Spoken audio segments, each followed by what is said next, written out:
Fala, piloto, já é amanhã às 19 horas no meu Instagram o sorteio do foguete da NASA, não perca. Fala, piloto, já pensou em levar para casa esse foguete da NASA por apenas R$ 5 ou 50 centavos no pacote promocional? Corre, que a gente já está na reta final. Quer saber tudo que essa nave tem? Então anota aí. Okay, let's go.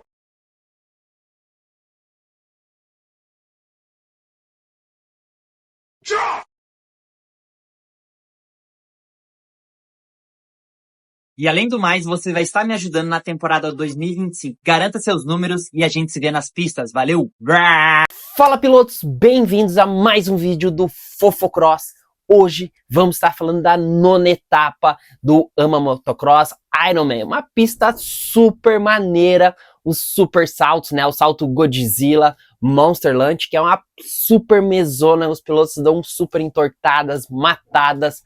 A pista entra no meio das árvores, é um layout sensacional, né? A gente teve até o amador junto entre termos, né? Na sexta correram alguns pilotos do amador, né? Já vieram do Loretta Lins e correram sexta-feira. Tivemos o amador, então foi super bacana. Não acompanhei o amador, para falar bem a verdade, só vi que o piloto que ganhou foi o Enzo Tristman, que é o piloto que ganhou o Loretta. Vamos estar falando do Loretta em breve, né? Esse piloto já participou do AMA Motocross, agora os pilotos podem correr, né? Até 3 ou 4 etapas do AMA Motocross antes de virarem Pro, ou atingir uma certa pontuação. Então, super bacana isso daí. Tivemos o anúncio do time americano que vai defender a bandeira americana nos próprios solo, né? Aí um grande break, né? Uns 2 semanas de descanso para os pilotos ali. Muitos testaram muitas coisas. A Pro Circuit aí deixou bem claro, né, que testou as largadas que estavam faltando para os pilotos. Conseguiram achar alguma coisa, melhoraram. Um pouco da dança das cadeiras aí, talvez tenha piloto mudando de marca agora de última hora. Então, roda a vinheta, vamos ver tudo que aconteceu nessa etapa, que não faltou emoção nas duas baterias, nas duas categorias, né, me desculpe, tanto na MX2 como na MX1, e vamos pra cima. Brá!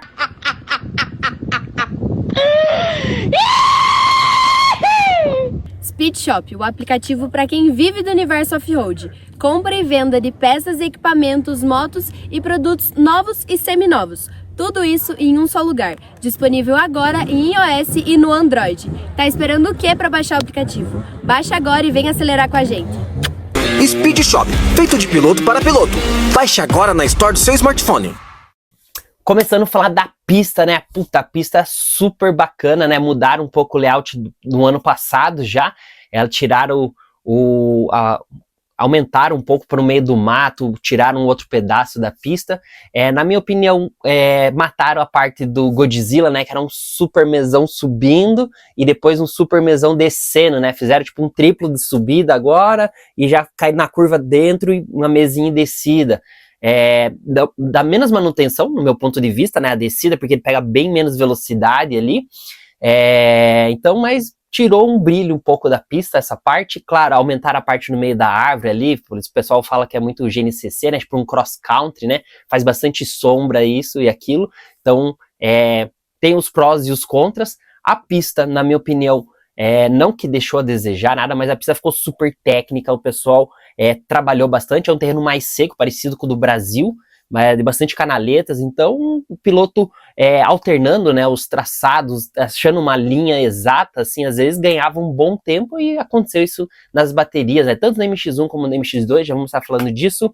Tivemos aí o anúncio do time americano, né, Tomac, Chase Sexton e Danger Boy, né, Hayden Deegan aí na MX2, então teremos provavelmente Chase Sexton na MX1, Hayden Deegan na MX2 e Eli Tomac na MX3, né? Então, representando a bandeira americana em solo americano. Será que eles vão conseguir vencer, né? Eles que fizeram a última vez correndo em casa, fizeram um ótimo trabalho, venceram, né? Só o Hayden Deegan, que não estava no time, era o Justin Cooper.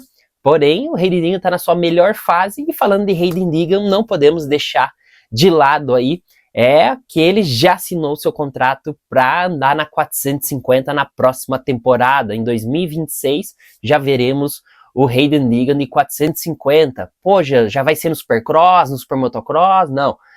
Vamos ver ele ainda no Supercross de 250 e no Motocross vamos ver ele de 450 e no Super Motocross de 450 na próxima temporada. Rick Carmichael até falou, né, e eu concordo com ele, na minha opinião, né, que se ele for campeão antecipado nessa temporada, tem grandes chances aí, ele tá com 54 pontos na frente. Se ele manter essa vantagem no Nadila para Yoshimoda, ele já é campeão na etapa de Unadilla.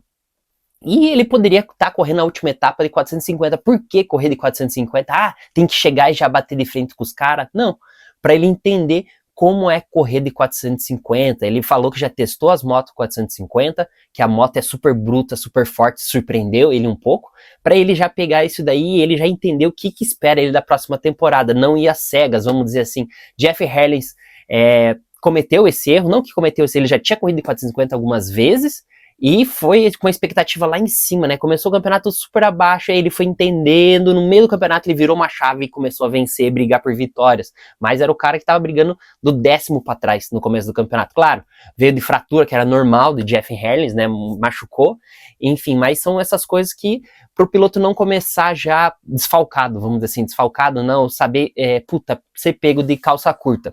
O Supercross acaba, já é logo em seguida o Motocross. Claro que provavelmente a gente vai ver ele na costa oeste, que acaba antes, aí ele consegue se preparar melhor pro motocross, né, porque dá um break legal ali, que vai pra costa leste, ele consegue já botar os treinos de 450, tudo. Provavelmente acho que essa vai ser a atitude dele, mas essa dele ser campeão antecipado e correr de 450, ele já descartou. Na minha opinião, como a do Carmichael, eu acho que é super válida, você já entender, já ver os pilotos que você vai estar correndo, como eles correm, como que é o nível, ele vai entrar num patamar que ninguém é bobinho, né, vamos dizer assim. Na 250, ele só tem o Yoshimoda e o, vamos dizer assim, e o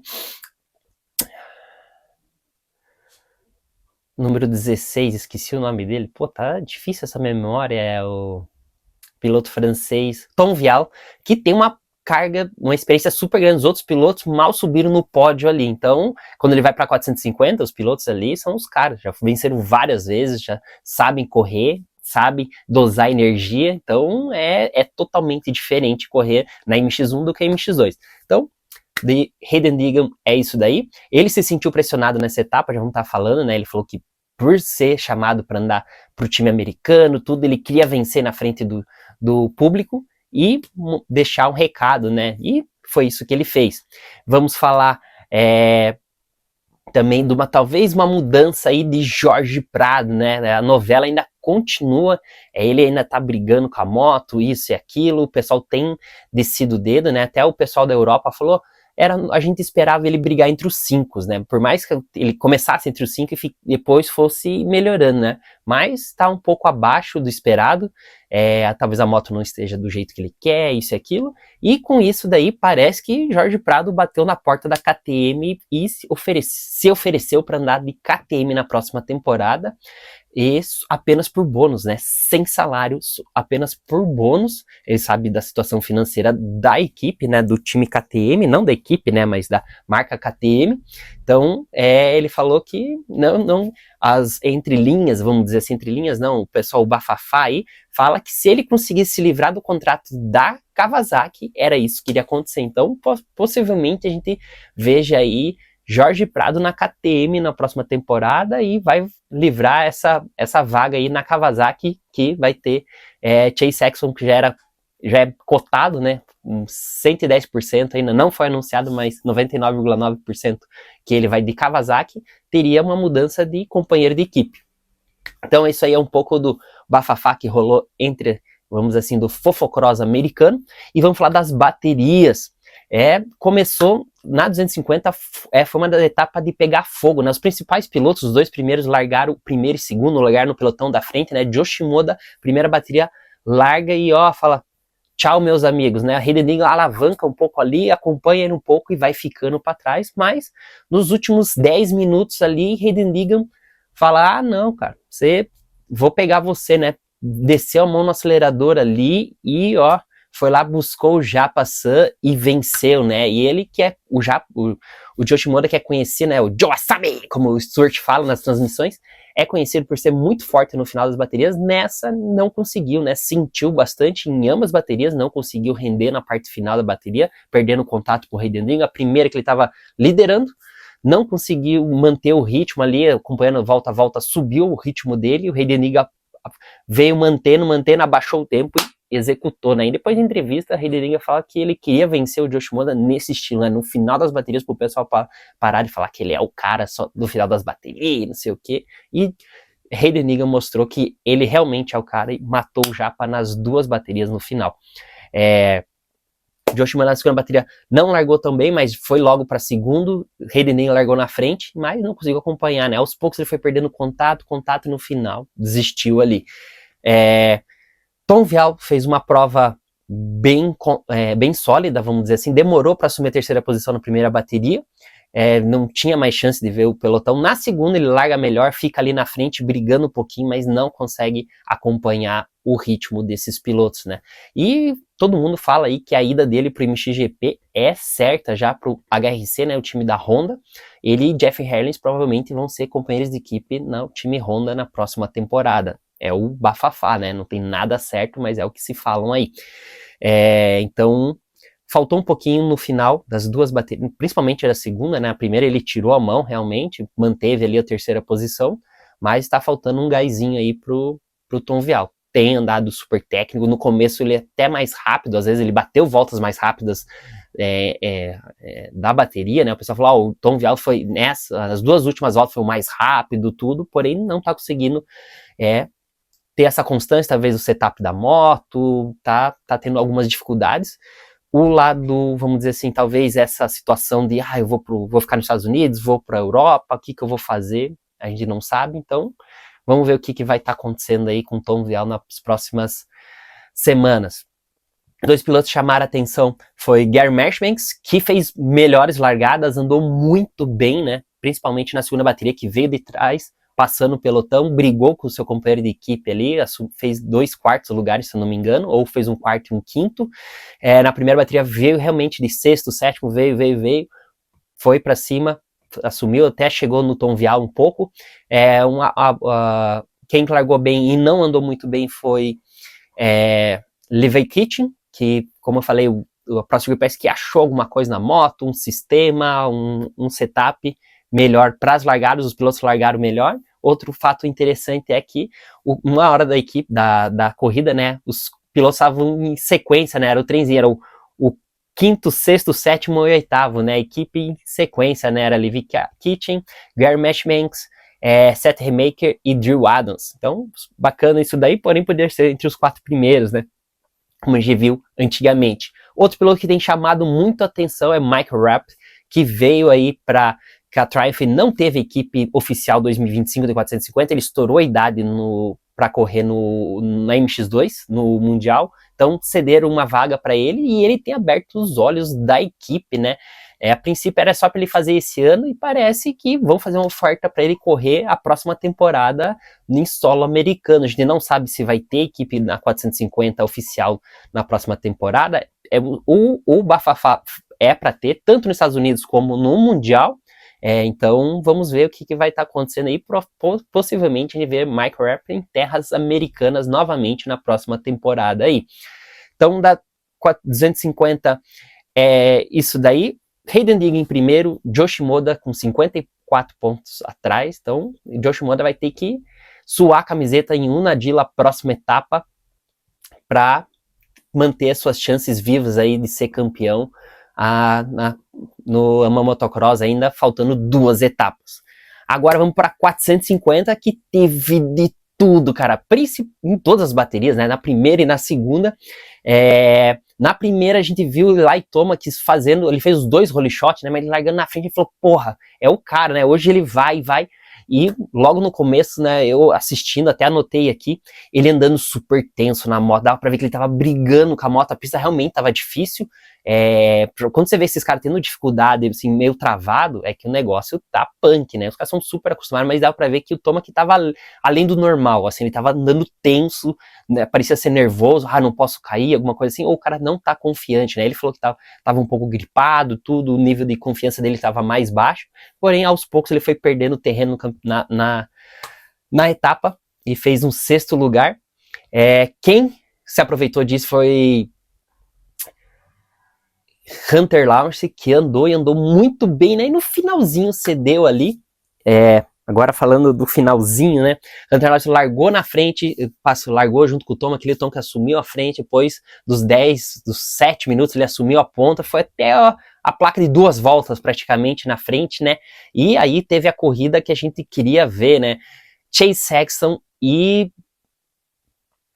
Jet Lawrence vindo de trás, né, cara? Foi sensacional a briga deles. E da corrida, né? O Sexton não largou tão bem e veio ganhando terreno. Teve aquele tombo besta dele, que é normal ter em todas as baterias, né? Infelizmente.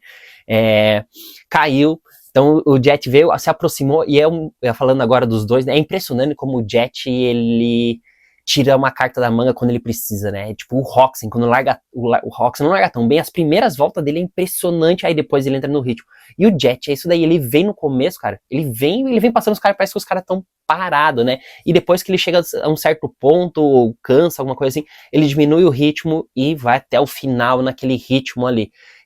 Não oscila tanto, né? Ele vem lá, tipo, tá virando 1,58, 58, 58, 58, 58, ou tipo, os primeiros ali tava 10 segundos, ele ainda via tirando 10, 9, ia mantendo, né? Brigando com o pelotão, e o Tomac e o irmão dele tendo pista limpa e ele alavancando, chegando. Então isso é impressionante. Ele tem, tipo, a explosão do Roczen e depois ele tem a constância do Tomac, né? Então o Roczen tem muita explosão, às vezes, e depois ele baixa o rendimento dele, né? Isso que é impressionante do Jet. E, claro, a técnica, tudo, e os dois se pegaram ali, falando dos dois, né? O Chase Sexton caiu, levantou, o Jet veio, encostou ali, os dois vieram alavancando o pelotão, né? No finalzinho ali, o Jet vem, passa o Sexton vai lá dar o troco, joga a moto, joga duro com o Jet, né? Até na reta da largada ele fecha legal ali.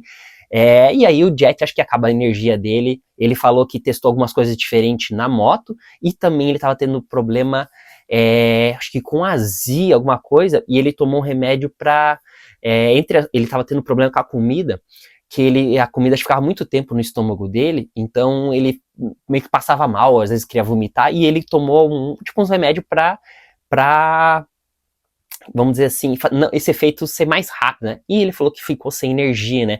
Falando disso, quem fazia uma coisa muito diferente era o Carlos Campano. Ele falou que ele tinha um refluxo e ele tinha que comer, no dia de corrida, né, domingo, ele tinha que almoçar bem mais cedo, tipo, era 10 e pouco, mas mal terminava o warm-up, ele já tava almoçando, para o corpo já ir, tipo, captando a energia, fazendo a degustação, na digestão, né?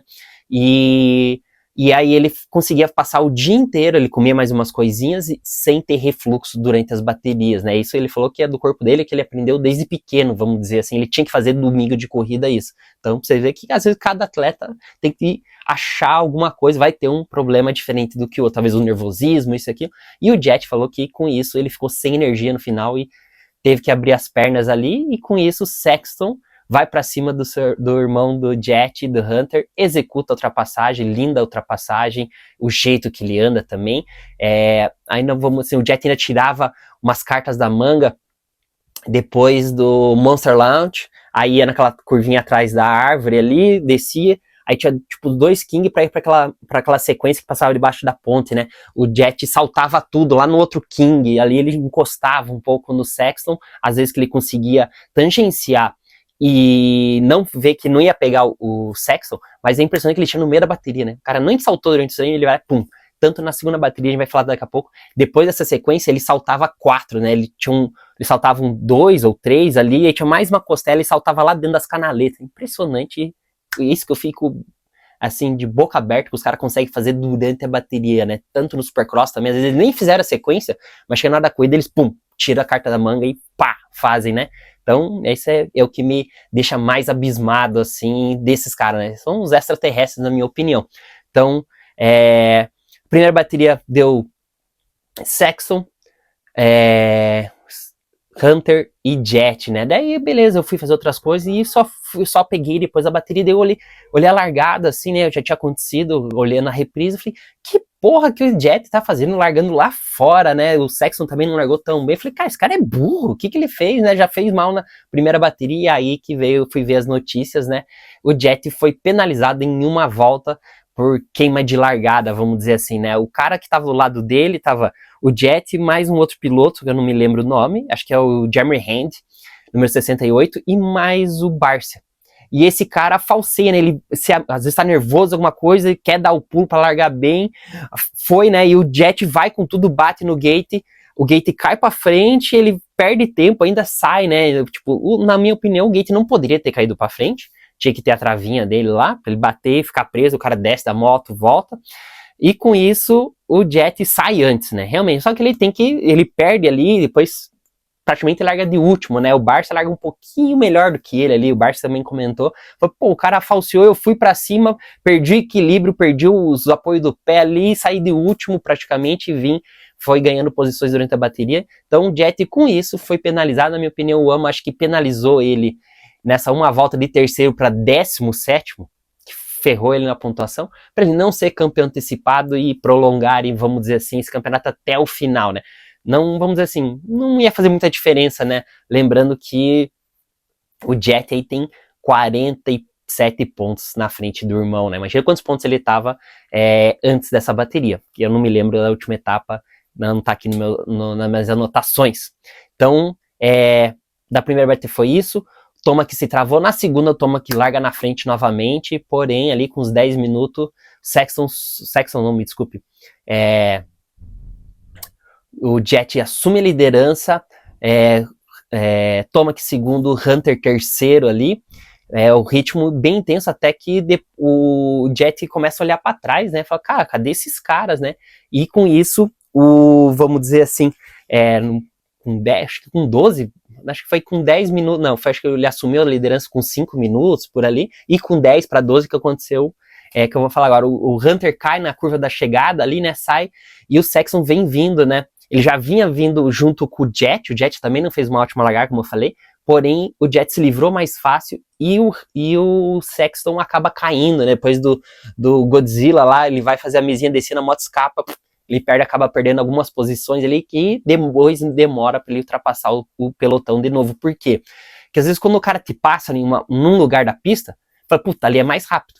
Você começa lá, daí o cara tem que achar outro lugar, às vezes não tem lugar, era só aquele, enfim.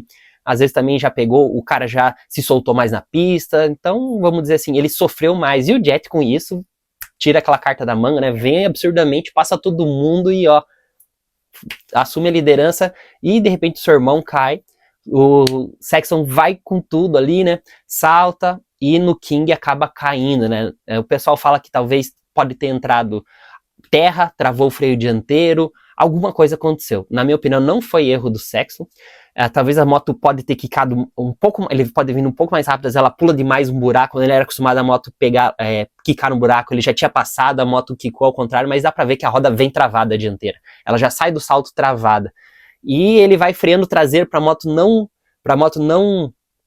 virar pra trás, né, aí ele solta o freio, que tipo, a moto virar pra trás, vai voltando, né? Ele solta o freio, a moto empina de novo, cai travado e dá um eject nele, depois ele volta, tenta pega a moto, tenta sair ali, a moto com a roda dianteira travada, com certeza ele já deve ter pego o fôlego, né, porque ele tava naquela pegada de passar os caras, tudo, e de repente você para, a mesma coisa que você tá correndo na esteira 17 km por hora, 15 km por hora, e para. Cara, aí você tem que pegar de novo, a tua adrenalina caiu lá embaixo, a tua musculatura pega, o ácido lático cola na hora, não tem o que fazer. Pode ser o cara mais bem preparado, com certeza vai sentir. Ele sentiu, daí caiu ali, tentou, aí ele viu que a roda dianteira meio travada, fez uma ceninha no final, caiu de novo, largou a moto. Um piloto mais experiente teria deitado a moto, pisado na pinça de freio dianteira, teria aberto, né? E teria continuado sem o freio dianteiro, ou teria conseguido ir pro pit, né, de vez dele ir pra direita, depois dele pra esquerda, enfim, a gente tem inúmeras respostas, né, mas quando a gente tá sob pressão na corrida, a gente nem pensa nisso, e o cara tava vendo ali que ele iria vencer o overall, acaba caindo, perde o overall, né? Puta, os bônus, resultados, tudo que ele remou na primeira bateria, remou, já tinha remado na segunda, e com isso o Jet olha que abre do pelotão e só leva para casa, né? Daí começa a fazer aquela sequência que eu falei, saltar mais para baixo, praticamente brinca. Hunter consegue voltar ali, recuperar posições, que já sai acho que em quarto, já vai para terceiro, se eu não me engano, no final ainda pega o Tomac termina em terceiro, RJ faz quartos e com isso seu primeiro pódio, né, segundo na geral.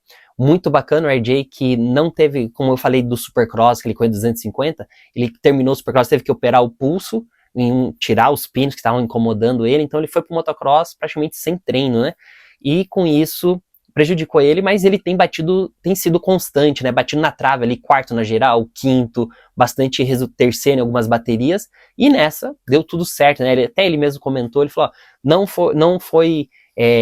estou muito feliz com o segundo overall, não foi, vamos dizer assim, um resultado que eu conquistei, claro, muitos pilotos conquistou, mas não foi doado, muitos pilotos caíram, tiveram problemas, mas ele falou, levo para casa, com certeza, porque eu tenho trabalhado duro para conseguir isso daí, e com certeza a gente pode escrever que o RJ vai estar na Husqvarna na próxima temporada. Tem aberto bastante olhos aí com a sua performance, né? Falta ainda um pouquinho mais de, vamos dizer assim, de eficiência dele, mas tem sido bem constante, resultados sólidos ali ainda.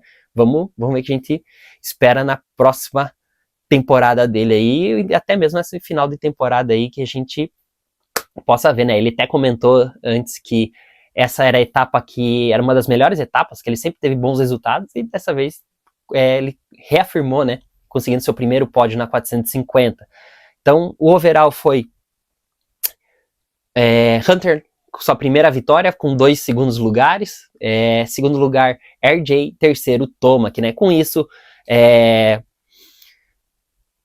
Jet tem 47 pontos na frente, já pode ser campeão também em Unadilla, dependendo do resultado aí contra o seu irmão. Então tem muita coisa para acontecer.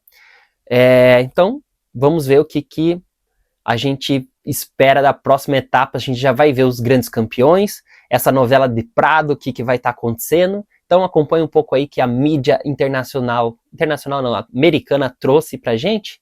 E a gente se vê semana que vem. Valeu! Bye! Ao fundo podemos ver o Godzilla, né, o salto, o triplo na subida ali, que nesse ano diminuíram, né, a gente consegue ver a curva, logo antes a curva era um pouco mais para fora, o salto descendo também era super bacana. Eu acho que eles diminuíram para não ter tanta manutenção na pista. Esse novo layout não me agradou muito, tiveram entradas para dentro do mato e tudo mais. O pessoal reclamou bastante do sol na cara, sombras. Então, na minha opinião, não foi legal e acho que parece que os pilotos também não. E a gente pode acompanhar aí também um pouco do terreno, né? Terreno parecido com o Brasil, seca mais, era um terreno que espelhava um pouquinho mais. Os pilotos até estavam andando com o Scoop Tower para a largada, né? A gente pode ver nas fotos das motos, porém sofreram um pouquinho aí na parte espelhada da pista. Quem teve o retorno nessa etapa foi Pierce Brown, que retornou, né, após o tombo na primeira etapa em Tampa, que estava liderando o AMA Supercross, ele que era cotado a deslanchar nessa temporada, voltou e não teve um bom começo, né? Acabou, algum piloto cruzou a frente dele, acabou caindo e foi parar no centro médico, mas não aconteceu nada demais. O piloto foi liberado, porém não alinhou na segunda bateria. Joe Shimura tem feito uma das melhores temporadas da sua carreira, porém ainda não tem nada 100% com ele com a Honda, né? Parece que ele estava sem contrato ainda com a Honda para a próxima temporada e muitos diziam que tinha grande possibilidade de ele voltar para o time da Pro Circuit. A mídia americana também percebeu a embreagem hidráulica na moto de Nate Thrasher, né, da Star Racing. O ano que vem, as 450, se não me engano, já vão vir com embreagem hidráulica, então o pessoal já vem testando aí para ver a grande diferença aí. Foi visto bastante no Supercross, né, o pessoal aquecer a suspensão para entrar num padrão estável, né, vamos dizer assim, as suspensões a ar. Então o pessoal tem aquecido, mantendo uma temperatura base deles, né, de acerto, para o piloto não começar com uma temperatura, terminar em outra, pelo menos já consegue ter uma suspensão mais estável, né? Tanto no Supercross como no Motocross, aí é moto de RJ Hinchfry, que o pessoal tem tido bons resultados, lembrando que ele tem usado alguns setups do Mundial de Motocross nessa moto.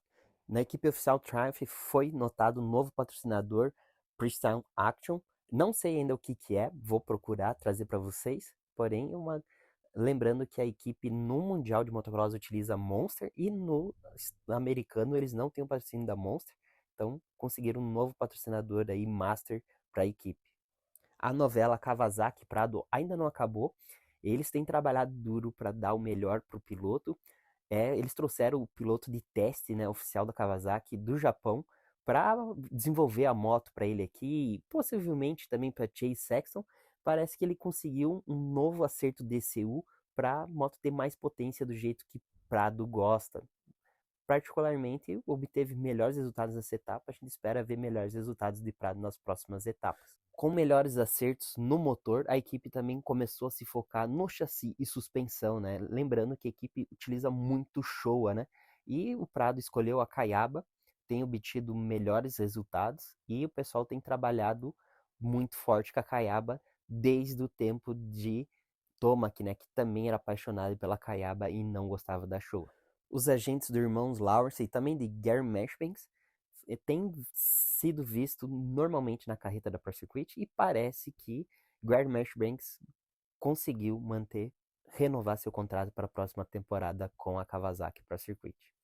É difícil a gente notar nisso no Moto 250, né, esse protetor no banco, né, essa costela que o pessoal faz. Normalmente na 450 tem muita potência, mas será que a Star é tão forte assim? Ou o piloto já está tentando se acostumar com o estilo de pilotagem para 450? O calor no AMA Motocross é super intenso, o pessoal sempre comenta com a umidade alta, temperaturas lá em cima, então é normal a gente ver os pilotos, né, com esses coletes de gelo, né, para manter-se o mais possível fresco antes da caída do gate, pois lá eles vão no limite e vão a temperatura lá em cima. O time americano foi anunciado, e aí, o que vocês acharam? Será que é o melhor time possível que os americanos poderiam ter? Eu acho que sim, são os melhores pilotos da atualidade. Não tenho o que falar, né? Chase Sexton, Eli e Tomac não vem numa boa fase, porém ele sempre cresce, aquele piloto que se doa até o final, né? E não podemos falar né, de Hayden Deegan. Será que ele será páreo para Kyle Wolff e Simon Langafar do MXGP? Assim a gente vai ver em breve, né? Setembro tá logo aí e a gente espera ver o pau pegar entre os melhores pilotos do mundo. A novela de Tom Vial ainda, se ele vai para o MXGP ou AMA Motocross, está indefinida, porém muitos indicam que ele não vai competir no Motocross das Nações e o piloto que seria um substituto seria Dylan Ferrandis, um piloto que iria somar para o time francês que sempre disputa a ponta nos últimos 10 anos aí e levou por mais de 6 vezes o campeonato. E aí, o que vocês acham? Aqui a cabine de transmissão, né, do campeonato. Normalmente as cabines são todas fechadas, né? E aí James Stewart e Jason Hahn fizeram o papel de botar uma janela, né? Para eles ver o que está acontecendo fora também, né? Até na transmissão, quando o Hunter cai, James fala, né, ele caiu na nossa frente aqui e tudo. Com certeza isso é bacana. Então, é isso daí, pessoal. Essas foram as informações que a gente adquiriu nessa etapa que a mídia internacional nos trouxe e a gente se vê semana que vem. Um grande abraço a todos e muito brrr!